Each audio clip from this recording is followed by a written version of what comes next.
Hello everyone, आप सबका स्वागत है टीच बाय एआर कोचिंग में। आज हम आपके सामने लेके आए हैं काइंड्स ऑफ नाउन। क्या लेके आए हैं आपके सामने आज हम? Kinds of noun. आज हम आपको पूरे नाउन के बारे में बताएंगे, हर एक चीज डिटेल में।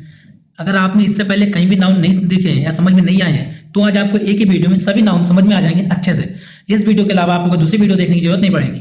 अगर आप मेरे चैनल पर नए आए हैं तो चैनल को सब्सक्राइब कर लें। हम इसमें आपको 10th क्लास की तैयारी कराते हैं, बोर्ड की। जो हिंदी मीडियम के बच्चे हैं उनके लिए हम इंग्लिश सब्जेक्ट की पूरी तैयारी कराते हैं। अगर आप लोग चैनल पे आए होंगे तो आपने वीडियो देखी होंगी, जो बताया था पेपर में वो चीज आएगी। तो चलिए हम चलते हैं अपने वीडियो पर। सबसे तो साइज कम करते हैं पहले पेन का।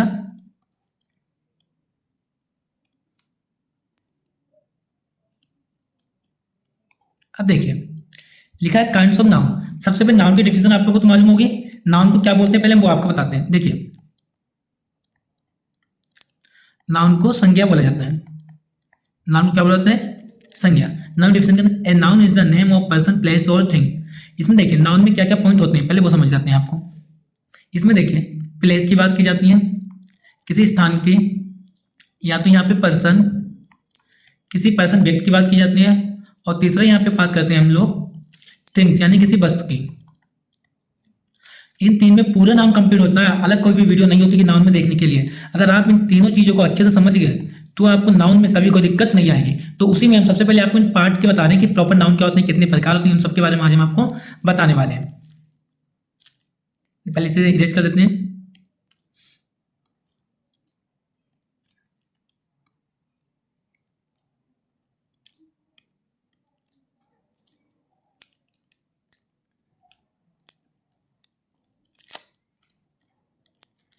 देखिए क्या, सबसे पहले आपके प्रॉपर नाउन। नाउन कितने होते हैं वो भी हम आपको बताते हैं, ध्यान से देखिए। आपके नाउन 6 होते हैं। कितने नाउन है? 6 नाउन है। हम आज उन सबके बारे में डिटेल में पता करते हैं। तो ध्यान से देखिए आप लोग नाउन के बारे में। क्या लिखा हुआ है? Proper noun. प्रॉपर नाउन क्या होता है? प्रॉपर नाउन को बोलते हैं हम लोग व्यक्तिवाचक संज्ञा। क्या बोलते हैं? व्यक्तिवाचक संज्ञा। आप लोग इसे लिख भी सकते हैं किस कॉपी पर अपने नोट्स बना के। ये आपके सब यूजफुल है चीजें। देखिए परिभाषा के अंदर प्रॉपर नाउन की, the name of a particular person, place और thing is called proper noun. ये इंग्लिश में नहीं, आप हिंदी में क्या बोला वो भी समझते हैं। किसी विशेष व्यक्ति, स्थान या वस्तु के नाम को व्यक्तिवाचक संज्ञा कहते हैं। आपने नोटिस किया क्या बोला गया इन्होंने बोला है कि किसी विशेष व्यक्ति की बात हो, किसकी हो?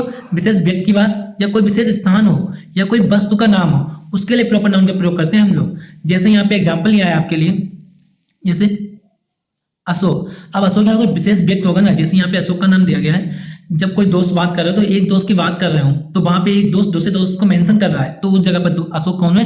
विशेष व्यक्ति हुआ। जैसे दिल्ली। दिल्ली क्या है? भारत की राजधानी क्या है? न्यू दिल्ली। तो दिल्ली भी क्या है? विशेष स्थान है, क्योंकि यहाँ पे इंडिया गेट भी है और भी चीजें हैं। फिर लिखा रामायण। रामायण क्या है? रामायण हम लोग की एक पुस्तक है जो इसमें भगवान राम, सीता, इन सब के बारे में पूरी डिटेल बताई गई है। इसमें राम जी की और माता सीता के, लक्ष्मण के वनवास की बात, जहाँ पे रावण का वध किया गया, उन सब के बारे में डिटेल बताएंगे। तो हमारी एक पुस्तक है जो हम ग्रंथ बोलते हैं। हम लोग हिंदी में क्या बोल सकते हैं? रामायण एक ग्रंथ है, ये विशेष है। एक नोटिस यहाँ पे ध्यान रखें, जब कभी भी हम लोग प्रॉपर नाउन का प्रयोग करेंगे तो पहला लेटर हमेशा कैपिटल बनेगा।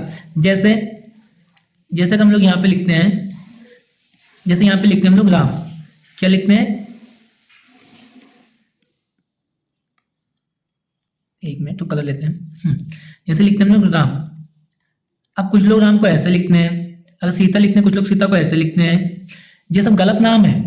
हमें रियल में नाम राम को कैसे लिखना है? देखिए पहला लेटर कैपिटल, फिर स्मॉल। सीता में देखिए पहला लेटर कैपिटल, उसके बाद स्मॉल। ये होते हैं प्रॉपर नाउन। प्रॉपर नाउन समझ में आ गया? फिर से रिकैप करते हैं। प्रॉपर नाउन क्या होते हैं? प्रॉपर नाउन वो होते हैं जहाँ पे किसी विशेष व्यक्ति, विशेष स्थान या विशेष वस्तु के व्यक्तिवाचक संज्ञा, विशेष वस्तु के बारे में बताया जाता है, उस जगह को हम लोग प्रॉपर नाउन कहते हैं। आगे देखिए आप लोग सेकेंड।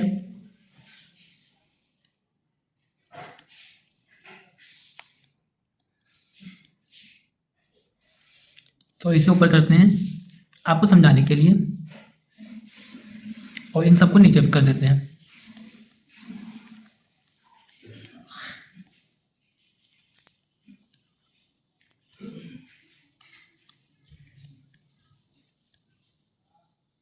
आपको दिख रहा है सही से? तो समझिए आप इसके बारे में। सेकंड आपका कौन सा है? सेकंड आपका है कॉमन नाउन। कौन सा है? Common noun. कॉमन नाउन को बोलते हैं जातिवाचक संज्ञा। क्या बोलते हैं? कॉमन नाउन को जातिवाचक संज्ञा। क्या लिखा? ध्यान से देखिए, it is the name given to a person, place और थिंग।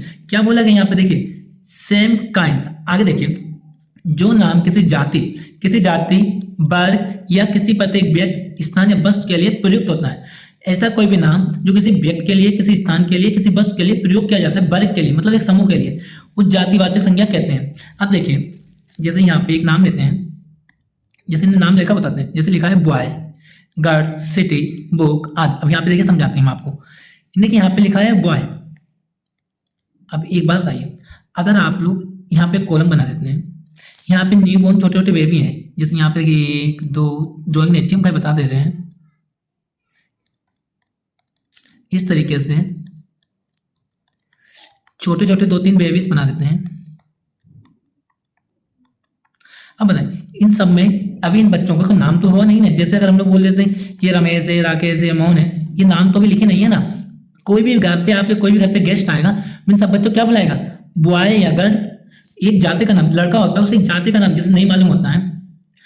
एग्जाम्पल से छोड़ते हैं, इसे हटाइए, एक दूसरा एग्जाम्पल लेते हैं आपके लिए, वो आपको समझ में आ जाएगा। जैसे मान लीजिए यहाँ पे पार्टी में गए हैं, कहाँ गए हुए हैं आप लोग, एक पार्टी में गए हुए हैं, वहां पे तो लड़के बहुत होंगे। किसी व्यक्ति ने, अगर किसी आपके रिश्तेदार ने आपको बुलाया, वो आपका नाम नहीं जानता तो आपको क्या बोलेगा, लड़का कह के बुलाएगा। अगर कोई लड़की होगी तो उसे लड़की कह के बुलाएगा। जब नाम ना मालूम तो इन्हें क्या किया, सभी लड़कों को एक ही नाम दिया। यहाँ पे किसी नाम नहीं, सभी लड़कों के लिए एक नाम का प्रयोग किया गया, उसी को बोलते हैं हम लोग कॉमन नाउन। क्या बोलते हैं, उसी को कॉमन नाउन। समझ में आ गया।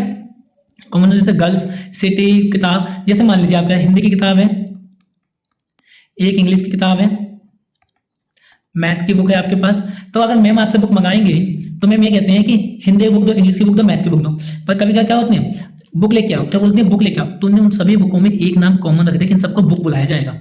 हिंदी, इंग्लिश, मैथ नहीं बुलाया जाएगा, क्या बोले, हिंदी की बुक, इंग्लिश की बुक, मैथ की बुक, ये कॉमन नाम होता है। आगे हम समझाना चाहते हैं, आपको समझ में आ गया होगा। आइए चलते हैं तीसरे कलेक्टिव नाउन पे। अगर ना समझ में आया हो तो आप लोग कमेंट कर सकते हैं, हम उसे दोबारा समझाने का ट्राई करेंगे आपके लिए, पूरी कोशिश।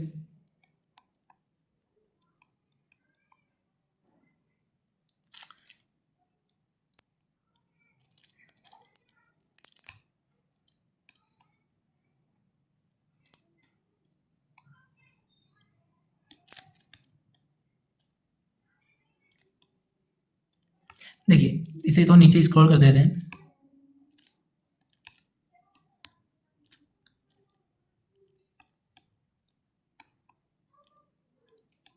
आपको समझ में आ जाएगा अच्छे से। तीसरा आपका है कॉमन नाउन। तीसरा आपका क्या है, कॉमन नाउन। कॉमन नाउन आप लोग, सॉरी एक मिनट, तीसरा आपका कलेक्टिव नाउन है। कॉमन नाउन लोग सीख चुके हैं। सेकंड आपका कॉमन नाउन था, तीसरा कलेक्टिव नाउन। इसको बोलते हैं समूहवाचक संज्ञा। क्या बोलते हैं इसको, समूहवाचक संज्ञा। जैसे क्या लिखा है यहाँ पे पढ़ते हैं, it is the name given to collection of person और थिंग। क्या बोला यहाँ, ध्यान से सुनिए, व्यक्तियों या वस्तुओं के समूह को जिन्हें एक नाम से पुकारा जाता है उसे समूहवाचक संज्ञा कहते हैं। जैसे वंश, टीम, हियर। क्या बोला, ऐसे कोई व्यक्ति या वस्तु जिन्हें हम समूह के नाम से बुलाते हैं। क्या बुलाते हैं, समूह के नाम से बुलाते हैं, उन्हीं को बोला जाता है। इसमें एक से ज्यादा लोग होते हैं तो उन्हें बोलते हैं हम लोग कलेक्टिव नाउन। कलेक्टिव नाउन जैसे यहाँ पे हम लोग लिखते हैं एक तरीके से प्लेयर, एग्जाम्पल के लिए प्लेयर। अब बताए, प्लेयर एक होगा, एक से ज्यादा होंगे, वन मोर देन होंगे, यानी कि जो प्लेयर होते हैं वो एक से ज्यादा प्लेयर है, एक से ज्यादा है। तो यहाँ पे इन सभी प्लेयर का एक मैच था, क्या था, क्रिकेट मैच। अब इन पूरे प्लेयर में 11 लोग हैं, कितने लोग हैं, 11। तो आप लोग बताइए कि आप क्या कहेंगे, प्लेयर्स कहेंगे, टीम कहेंगे। जैसे आप लोग टीम कहेंगे ना, उसी हिसाब से यहाँ पे भी बोला गया, जहाँ पे कि समूह एक से ज्यादा लोगों की बात की जाए वहां पे हम लोग किसका प्रयोग करते हैं, कलेक्टिव नाउन का। यहाँ पे एक शब्द देखा आपने, बंच। बंच मतलब होता है एक तरीके से जो गुंडे होते हैं, बदमाश एक तरीके से बोल सकते हैं, उनके बंच का प्रयोग किया गया है। और गुंडा हो गया, बदमाश हो गया, एक तो होते हैं, एक से ज्यादा होते हैं। जैसे यहाँ पे लिखा टीम, जहाँ पे एक से ज्यादा खिला। अगर आप लोगों ने कभी गली मोहल्ले मैच खेला होगा तो आप क्या बोलते हैं, ये वाली मेरी टीम है, वो मेरी टीम है, हमारी टीम फील्डिंग करेगी, आपकी टीम बैटिंग करेगी, आपकी टीम फील्डिंग है, मेरी टीम बैटिंग करेगी। सुना है, तो टीम क्यों बोला, कि वहां पे एक से ज्यादा लोग हैं। जब एक से ज्यादा लोग आएंगे तो हम किसका प्रयोग करेंगे, कलेक्टिव नाउन का। याद रखिए, हम लोग अपने आसपास पूरी तरीके से नाउन से घिरे हुए हैं।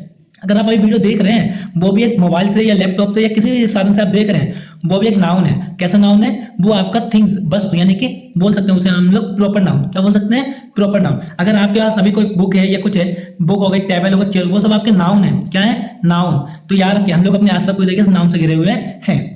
समझ में आ गया कलेक्टिव नाउन। आगे देखते हैं, हम लोग सीखते हैं फोर्थ वाला।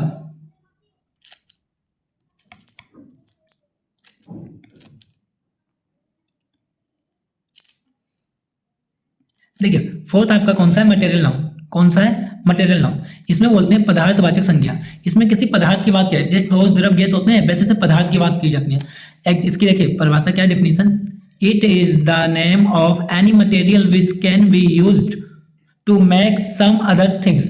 ने बोला है जिससे किसी पदार्थ का बोध होना, क्या बोला, जिससे किसी पदार्थ का बोध होता है तथा जिससे अन्य वस्तुएं बनाई जा सकती हैं। क्या जिससे किसी पदार्थ का बोध होते हैं, पदार्थ के बारे में पता चलता है या उस पदार्थ से कोई एक नई वस्तु बनाई जा सकती है, उसी को बोला जाता है पदार्थवाचक संज्ञा। जैसे लिखा मिल्क, गोल्ड, वुड। एग्जाम्पल जैसे समझाते हैं हम आपको, जैसे लिखा यहाँ पे मिल्क। मिल्क एक पदार्थ है, तो मिल्क मीन्स, एक मिनट,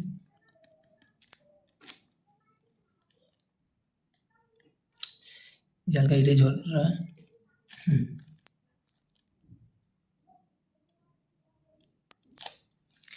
सही से लिख भी नहीं पा रहा है, एक मिनट, थोड़ी देर लिख दोबारा।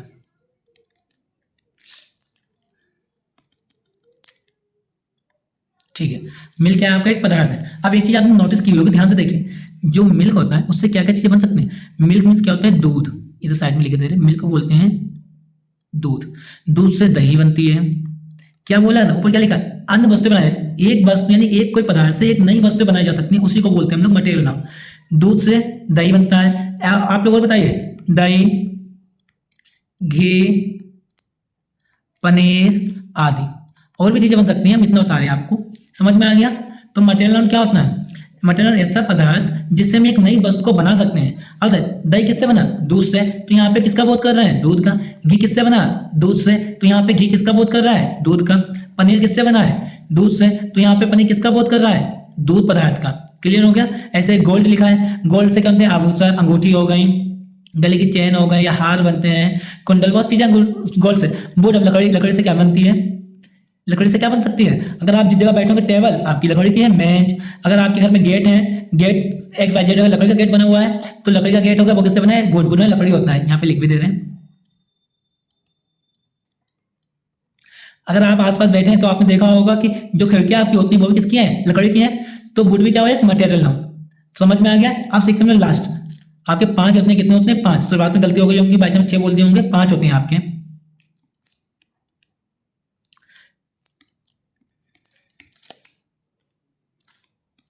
देखिए लास्ट आपका है 5 वाला, अब्स्ट्रैक्ट नाउन। इसे बोलते हैं भाववाचक संज्ञा।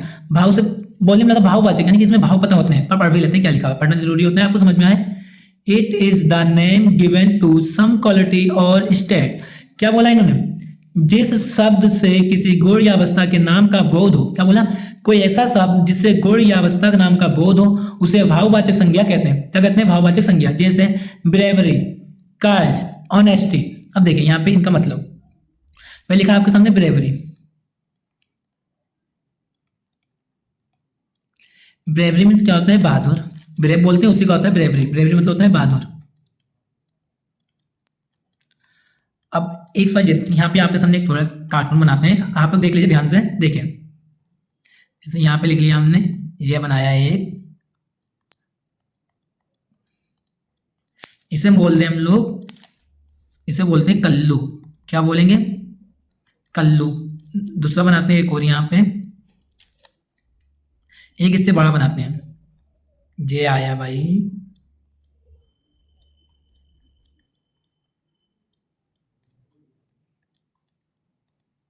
ये देखिए, ये कल्लू है और ये है, इसे क्या नाम है, इसका है मोनू। ठीक है, कल्लू था एक मोनू था। अब आप लोग बताइए, जो मोनू है, जो कल्लू है, तो इसमें जो मोनू ताकतवर होगा कल्लू होगा। देखिए मोनू कितना बड़ा है, आप लोग देख सकते हैं, ये देखिए इतना बड़ा, कल्लू इतना छोटा सा है। तो कौन डर रहा है, कल्लू डर रहा है। तो डर को क्या बोलते हैं, फियर। यहाँ पे क्या होता है, फियर। इसे तो ऊपर हम स्क्रॉल करते हैं अपने आप को, फियर। फियर मैंने क्या था, डर।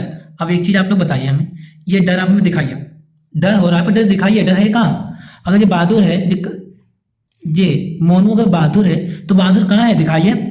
भाव को कभी दिखा नहीं सकते, महसूस करते हैं। अगर आप इस्तेमाल करें तो हंस रहे होंगे। क्या बोला, सब किसी गुण अवस्था के नाम का बोध हो, भाव होता है ना। खुशी हो रही है तो हम लोग अब इस्तेमाल करते हैं, दुख हो रहा है तो सैड होते हैं, अगर कुछ ज्यादा आश्चर्यचकित हो गए तो सरप्राइज हो जाते हैं, ओ बोलते हैं इस तरीके से। तो यहाँ पे यही चीज बोली गई है, तो ऊपर इसको करते हैं यहाँ पे। ठीक है, यहाँ बोला आफ्टरनून, जहाँ पे भाव का पता चलता है कि दुख हो रहे है, खुशी है या हैप्पी है या कुछ ईमानदारी। अब बताइए, जैसे यहाँ पे जो नाम रेज करते हैं, एक मिनट आपके लिए,